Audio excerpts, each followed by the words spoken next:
मैं पूरे देशवासियों को 79वें स्वतंत्रता दिवस पर हार्दिक शुभकामनाएं देता हूं।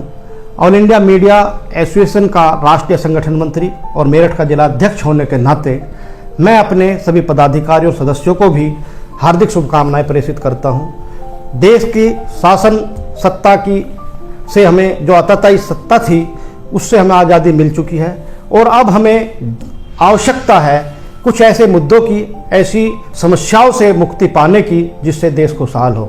जैसे बेरोजगारी की समस्या से मुक्ति पाने का समय है, पर्यावरण प्रदूषण बहुत बढ़ गया है उससे आज़ादी पाने का समय है, जनसंख्या नियंत्रण जो बहुत बड़ा मुद्दा है और सारी समस्याओं की जननी है उनसे मुक्ति पाने का समय है, बेरोजगारी से मुक्ति पाने का समय है और हमें आर्थिक आज़ादी मिले इसके लिए भी हमें प्रयास करना है।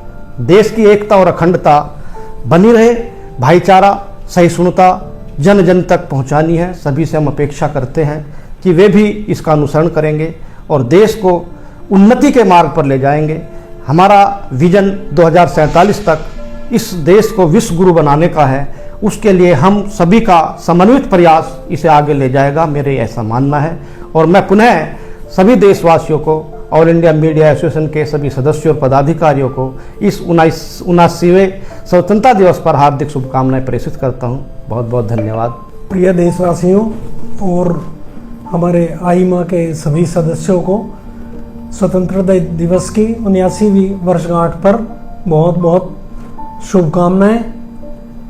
मैं स्वतंत्रता दिवस के इस शुभ अवसर पर अपने सभी देशवासियों से अपील करना चाहूँगा कि हमारे सामने आज़ादी के बाद की बहुत सारी जो समस्याएं हैं उन सब से हमें निजात पाने के लिए सबको मिलकर काम करना होगा।